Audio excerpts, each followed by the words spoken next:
Femme, tu es libre. L'Écriture déclare dans l'Évangile de Luc chapitre 13, versets 11 à 13.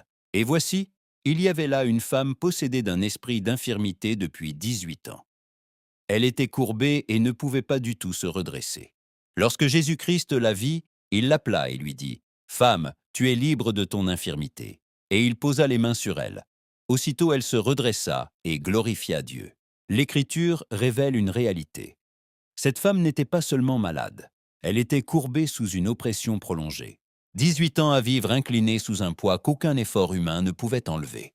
Le texte déclare, « Elle ne pouvait en aucune manière se redresser. » C'était une condition qui avait dominé sa vie pendant de nombreuses années. Mais à ce moment-là, Jésus-Christ apparut.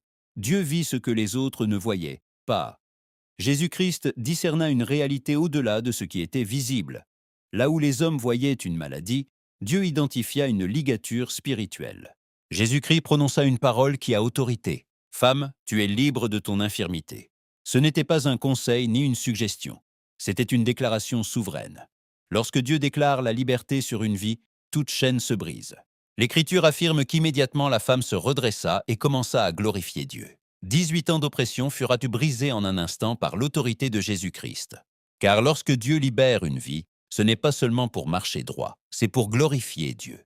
Cette femme avait été courbée pendant 18 ans, mais lorsque Jésus-Christ l'a libérée, la première chose qui est sortie de son cœur fut l'adoration. Et voici la question qui est posée aujourd'hui à l'Église. Que fais-tu de la liberté que Dieu t'a donnée? Car beaucoup veulent la délivrance, mais tous ne veulent pas la vie d'adoration qui vient après la délivrance. Dieu brise les chaînes afin que son nom soit glorifié. Dieu relève les vies courbées afin qu'elles deviennent un témoignage vivant de sa puissance.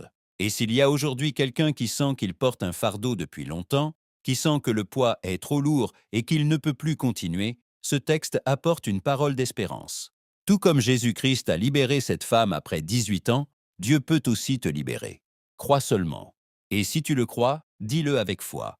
Au nom de Jésus-Christ, je suis libre. Amen. L'écho de la voix de Dieu.